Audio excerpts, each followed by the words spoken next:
आज बाबा सावन सिंह जी महाराज के जन्म दिवस के पावन अवसर पर आप सबको बहुत बहुत शुभकामनाएं। एक संत के इस धराधाम पर जन्म लेने का सबसे बड़ा जो लाभ किसी को होता है तो हम और आप जैसे जन्मों जन्मांतरों से संसार में फंसे हुए उन तमाम जीवों को होता है जिन्हें सिर्फ संत की कृपा से, सिर्फ महापुरुषों की दया से जन्म मरण के बंधन से छूटने का रास्ता मिल सकता है। का आग लगी आकाश में, झरझर गिरे अंगार, संत न होते जगत में जल मरता संसार। इस संसार की स्थिति अगर आप देखें, समझें, कर्मों का भोग इतना भारी है। हर एक इंसान स्वार्थ में, मैं मेरी में, लेन देन के इस जगत में इतना फंसा हुआ है। दुनिया के किसी भी काम के लिए एक क्षण ऐसा नहीं जाता कि हम संसार में, इस संसार से मुक्त होने की बात सोचते भी हों। अगर आपको विश्वास ना आए, आप गृहस्थ लोगों से, व्यापारियों से, काम में लगे हुए, संसार में जीते हुए किसी भी इंसान से पूछो। हर एक इंसान के जीवन का लक्ष्य सिर्फ संसार की वस्तुएं हैं। किसी को धनी बनना है, किसी को व्यापारी बनना है, किसी को पैसा कमाना है, किसी को दौलत कमानी है, किसी को नाम, समृद्धि, यश, अपयश। संसार इन्हीं तमाम चीजों में उलझा हुआ है। बहुत कम, बहुत विवेकी जीव ऐसे होते हैं जिन्हें इस जीवन में आकर के उस प्रभु के लिए विरह पैदा होती है। महात्मा बुद्ध हुए, जब वो राजकुमार थे, राजपाट में रहा करते थे, विलासिता का जीवन जीते थे, उन्हें अपने जीवन में 3 ऐसी घटनाएं देखने का अनुभव मिला जिससे उनको चेतना आई। जब वो राजमहल से बाहर निकले तो उन्होंने एक बीमार आदमी देखा। बीमार आदमी देख करके राजकुमार को लगा, मनुष्य जीवन का, इस मनुष्य जीवन की खूबसूरती क्या है। अगर हम मनुष्य भी बीमार पड़ते हो, तकलीफ आती हो, बीमारी आती हो, कष्ट सहने पड़ते हो, तो मनुष्य जीवन किस बात का है। बहुत सोच विचार में पड़ गए, आखिर एक मनुष्य बीमार क्यों पड़ता है, कारण क्या है। हम अगर इतने श्रेष्ठ हैं, इतने अव्वल हैं, अगर हमारे जीवन में सब कुछ अच्छा ही अच्छा होना है तो बीमारी क्यों है। दूसरे दिन महल से बाहर निकले, एक वृद्ध व्यक्ति देखा जिसका शरीर जर्जर, कमर टेढ़ी, जो सीधा चल भी नहीं पाता था, 2 कदम चलते ही हाँफने लगता था, हर तरह की बीमारी, हर तरह की परेशानी। राजकुमार को फिर सोचना पड़ गया, ये क्या है। अगर हम मनुष्य सब कुछ, सारी चीजों में संपन्न है तो ऐसा दिन क्यों आया। हम पे बुढ़ापा क्यों आया, क्या सब पे बुढ़ापा आता है, क्या सबकी हालत ऐसी होनी है। जब तीसरे दिन बाहर निकले तो उन्होंने देखा 4 लोग एक मृतक को राम नाम सत्य है कहते हुए कहीं ले जा रहे थे। राजकुमार की आंखें फटी की फटी रह गई। अगर मनुष्य शरीर सब कुछ है तो यहां पर ऐसे दिन भी आने हैं क्या, शरीर को छोड़ना भी पड़ेगा क्या। और उनके अंदर वो विरह पैदा हुई, जीवन के लिए वो जागृति पैदा हुई, चेतना पैदा हुई, जिससे उन्होंने खोज शुरू करी है। हर मनुष्य संसार में इन्हीं 3 स्थिति से होकर गुजरता है। हम पर बीमारी आती है तो हम अपने आप को झूठ बोलते हैं कि कोई बात नहीं, ठीक हो जाएगी, कुछ ही दिन की बात है, ये बीमारी वो बीमारी। तो हम कहते हैं कुछ दिन बाद हम स्वस्थ हो जाएंगे। जब बुढ़ापा आता है तो कहते कोई बात नहीं, ये भी कट जाएगा, हम हमेशा बने रहेंगे। पर जो वो घड़ी आ जाती है जब हमें साफ दिखने लगता है कि अब इसके बाद वापस लौटना नहीं होगा, अब उस जगह पहुंच गए जब इस संसार को छोड़ना ही होगा, तब जागने से कोई काम नहीं बनता। तो वो भाग्यशाली होते हैं जिन्हें संत की कृपा से समय रहते अपने जीवन में ये चेतना आ जाए कि मनुष्य जीवन किसी और काम के लिए है, इस मनुष्य जीवन से कुछ और कमाना था, किसी और चीज की कमाई के लिए हम संसार में पैदा हुए थे। और ये बात जीवन में बनाना आसान बात नहीं है। अभी हम में और आप में बहुत से लोग ऐसे होंगे जिन्होंने कम से कम 1000 सत्संग सुने होंगे, पर उसके बाद भी हम घर जाते ही संसार में मद माया के बंधनों में फंस जाते हैं। का कामी का गुरु कामनी, लोभी का गुरु दाम, कबीरा का गुरु संत है, नित जपावे नाम। हर एक इंसान को ठगने के लिए काम, क्रोध, लोभ, मोह और अहंकार जैसी 5 ऐसी बड़ी ताकतें काल गति के कारण हमारे जीवन में बंधी हुई है। हम 1000 सत्संग सुने, हम इन 5 चीजों में कहीं ना कहीं जाकर के फंस जाते हैं। बहुत से लोग सत्संग से जाएंगे, मोह में फंस जाएंगे, बाल बच्चों में उलझ जाएंगे, खाना खिलाना, पीना, सोना, जागना, कल की तैयारी करना, परसों की तैयारी करना। मैं एक माता से मिला, वृद्ध माता, बड़ी मुश्किल से चलकर सत्संग में आई। एक लड़का उन्हें सहारा देकर लाया। बोलने में बड़ी तकलीफ होती थी, बोलते बोलते 10 बार हकलाना पड़ता था। बहुत मुश्किल करके उन्होंने अपनी बात कही। मैंने पूछा, माता क्या हुआ? कहने लगी, लड़के का मुकदमा नहीं खत्म हो रहा। माता एकदम ऐसी स्थिति में कि अब और कब परमात्मा उन्हें बुला ले।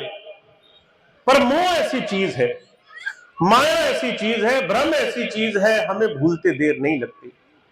हम संसार में बंधे हुए हैं, ऐसे बंधे हुए हैं कि हमें संसार से, इस मोह माया से, इस मृतक बंधन से छुड़ाने के लिए हमारी अपनी ताकत, सिर्फ हमारी अपनी शक्ति से काम नहीं चलेगा।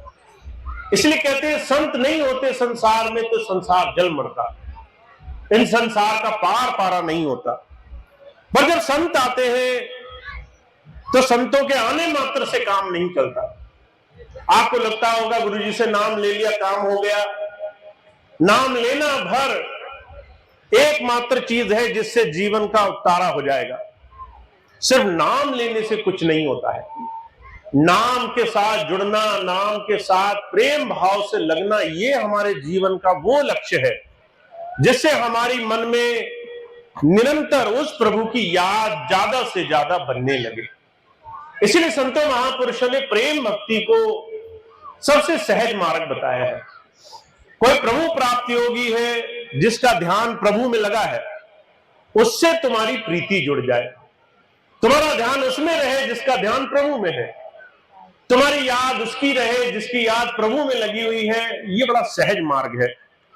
का गृहस्थी सेवे साधु को, साधु सिमरे राम, या में कुछ धोखा नहीं, सरे दो के काम। अगर एक साधु है जिसका ध्यान उस राम में, उस प्रभु में लगा हुआ है, और तुम ऐसे साधु, ऐसे महात्मा, ऐसे संत की याद में हो, उनकी तरफ ध्यान तुम्हारा है, उनकी तरह जीवन में अपने आप को जोड़ने के लिए एक विरह, एक प्रेम की कशिश लगी हुई है, तो तुम्हारा ये जो प्रेम है, ये तुम्हारी याद से तुम्हारे जीवन में तुम्हें कर्मों से बचाकर रखेगा।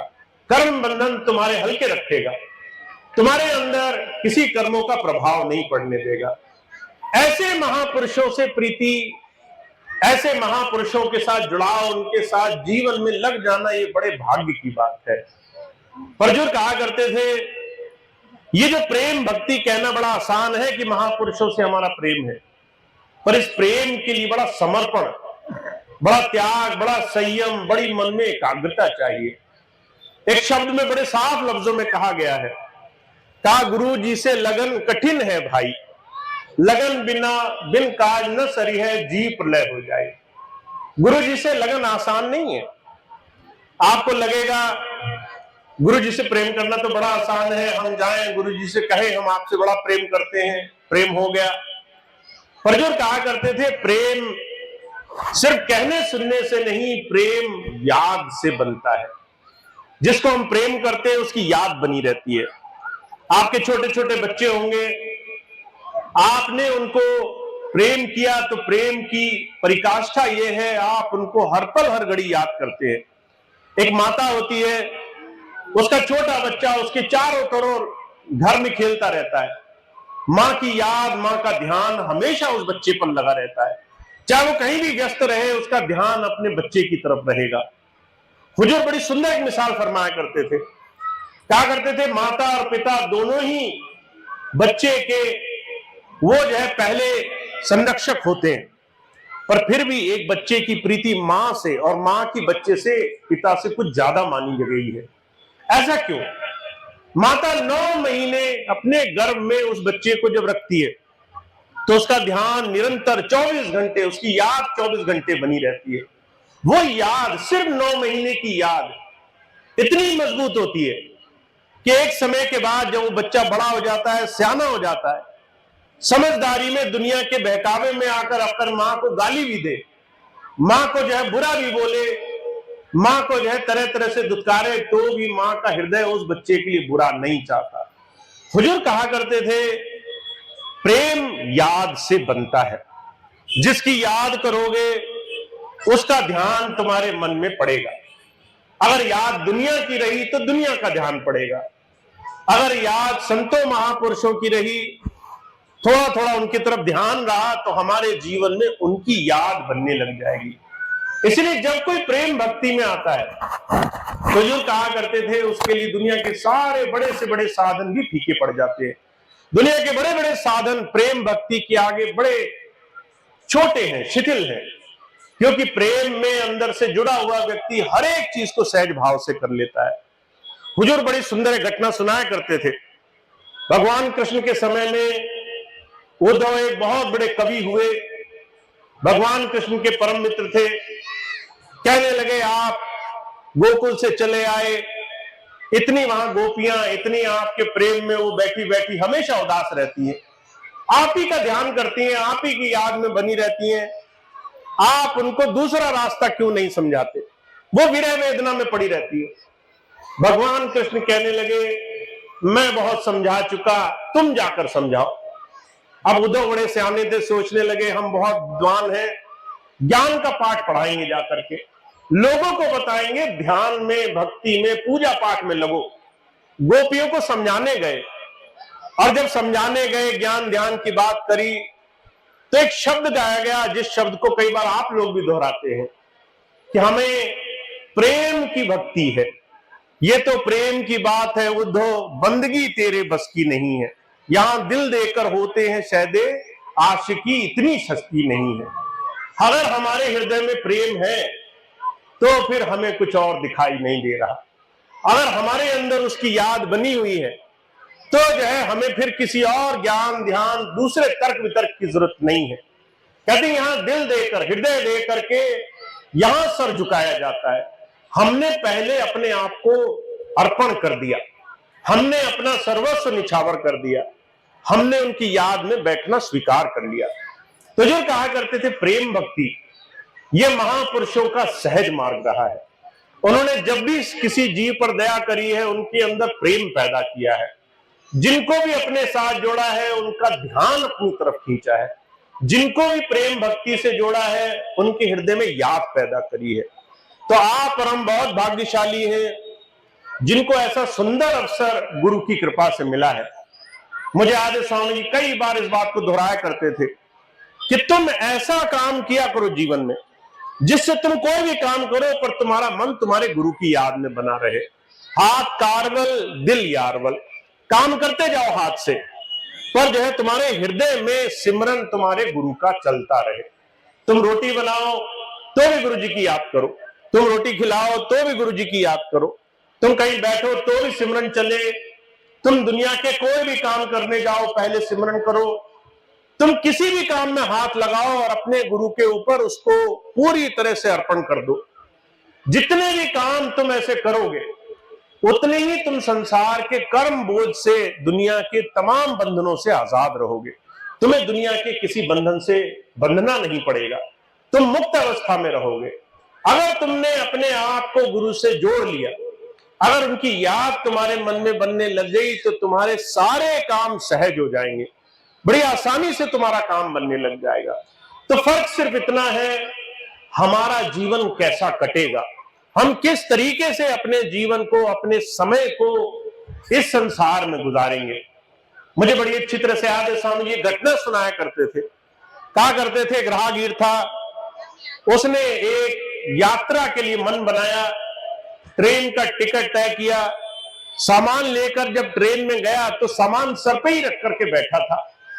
जब दूसरे लोगों ने कहा भाई सामान नीचे उतार दो, अब तो ट्रेन पर बैठ गए, तो कहने लगा सामान नीचे उतारूंगा तो रेलगाड़ी धीरे चलेगी। अब ये बात कही तो लोग बड़े हंसे, कहने लगे बड़ा नादान है। रेलगाड़ी चाहे सर पर सामान रखा हो या जमीन पर सामान रखा हो, सारा भार, सारा वजन, सारी यात्रा का जिम्मा तो रेलगाड़ी का ही है।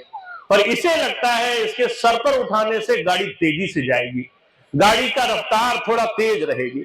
महाराज जी कहा करते थे, हम और आप भी उसी यात्री की तरह अपने दुनिया के सारे चिंताओं के भार अपने ही सर पर लेकर चलना पसंद करते हैं।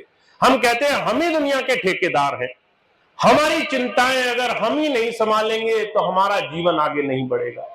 पर जब कोई गुरु प्रेम में आ जाता है तो वो कहता है मेरे सारे कामों की जिम्मेदारी गुरु चरणों में समर्पित है। तो इसलिए हुजूर कहा करते थे कि आप अपना जीवन कैसा बनाओ। कहा, तेरी चिंता मैं मनधारी, तू वो चिंत हो रहकर प्यारा। तुम अपनी चिंताएं गुरु जी को सौंप दो, तुम अपने जीवन का भार गुरु जी को सौंप दो। अच्छा और बुरा दोनों होगा, पर दोनों के बीच में वो तुम्हें आसानी से, सहज से दुनिया के इस कर्म जगत से बचाएंगे, तुम्हें हर जगह से छुटकारा दिलाएंगे, दुनिया के किसी बंधन में बंधने नहीं देंगे। पर इसके लिए तुम्हें एक छोटा सा काम करना पड़ेगा। तुम जिस दिन से गुरु जी से जुड़ जाओ, उस दिन से उन्हें थोड़ा सा समय दो। अगर तुम्हें 2-2 मिनट, 4-4 मिनट कहीं भी थोड़ा थोड़ा समय मिले, उसको गुरु जी की याद में लगाते रहो। हुजूर कहा करते थे, ऐसा छोटा छोटा अभ्यास, ऐसा एक बूंद बूंद करके गुरु नाम इकट्ठा करना, एक दिन तुम्हारा पूरा गुरु नाम से भंडार भर देगा। इसलिए हुजूर कहा करते थे कि संसार में जिसने थोड़ा थोड़ा साधन किया है, थोड़ा थोड़ा गुरु को याद किया है, हर पल हर घड़ी उसकी याद मन में बसा कर रखी है, उसकी थोड़ी थोड़ी याद कई बार लोगों के घंटों घंटों की साधना से ज्यादा प्रभावशाली हो जाती है। तो आज के समय में, इस घोर कलयुग में, जहां चारों तरफ हाहाकार मची है, जहां कोई भी इंसान हमें एक पल भी शांति से रहने देना नहीं चाहता, ऐसे में अगर हमें किसी का सहारा बनाना है जीवन में, तो सिर्फ उस पूर्ण सत्ता को बनाना है, उस प्रभु के आगे अपने जीवन को जोड़ करके समर्पण भाव से जीवन जीना शुरू करना है। तो वो बहुत भाग्यशाली होते हैं जो गुरु की याद करते हैं, जो उनके ध्यान में अपना जीवन गुजारते हैं, उनकी तरफ अपना जीवन जोड़कर रखते हैं। और जो कहा करते थे, आप इस बात को हमेशा सच मानना, गुरुजी हर एक जीव को ऐसे देख लेते हैं जैसे शीशे के किसी मर्तबान में रखी हुई कोई चीज हम और आप इन नंगी आंखों से देख सकते हैं। जैसे हमें शीशे के अंदर रखी चीज दिखती है, ऐसे गुरुजी को हमारा जीवन खुली किताब की तरह दिखाई देता है। जब हम उनके पास जाते हैं, उन्हें सब पता है कौन कितना करता है और कौन कितना नहीं करता, बस वो उजागर नहीं करते, वो दुनिया के सामने हमें खुलासा नहीं करते, हमें लोगों के सामने शर्मिंदा नहीं करते, पर वो ये सब जानते हैं कौन स्वार्थ के लिए आया है, कौन गुरु के पास परमार्थ के लिए आया है। तो हमें अपने जीवन में गुरु से अपना संबंध प्रेम का, भक्ति का, गुरु से उसकी याद का बनाना जरूरी है, अंदर उससे जुड़ना जरूरी है। अगर आप गुरु जी से अंदर नहीं जुड़े, सिर्फ बाहर बाहर साधनों में उलझे रहे, तो आपके जीवन में बाहरी चीजें ही रह जाएंगी, अंदरूनी गुरु का प्रेम भाव, उसकी भक्ति आपके जीवन में सार्थक नहीं होगी। तो इसके लिए आपको गुरु से अंदर से हर रोज जुड़ने का प्रयास करना है। बाबा जी के जन्म दिवस के इस पावन अवसर पर, एक महान संत के जन्म दिवस के पावन अवसर पर, हम सब लोग बस एक ही संकल्प ले सकते हैं कि हमारा अपने गुरु से प्रेम जुड़े, उनकी याद हमें ज्यादा से ज्यादा रहे, निर्लेप भाव से रहे, बिना किसी स्वार्थ के रहे, उनसे हम सिर्फ उन्हीं को मांगने वाले बने। ऐसी विनम्र प्रार्थना के साथ हमारा दिन गुजरा करें, ऐसी संकल्प भावना से हम उनकी तरफ बढ़ें तो हमारे जीवन में काम बनने लग जाएगा। तो इतनी बात जीवन में लानी है ताकि ज्यादा से ज्यादा इस बात का लाभ मिले, ज्यादा से ज्यादा इस बात का हमें अपने जीवन में अंतर से, गुरु की कृपा से हमारे जीवन में हमें लाभ प्राप्त होने वाला बने। तो इतनी बात आज आपके सामने रखनी थी। महाराज जी के जन्म दिवस के इस पावन अवसर पर आप सभी भाई बहनों का यहाँ आना, इस सुंदर कार्यक्रम का आयोजन करना, सभी सेवादार भाई बहनों का इतना प्रयास करना, उसके लिए सभी भाई बहन दिल से आभारी हैं। हम सभी का बहुत बहुत धन्यवाद करते हैं।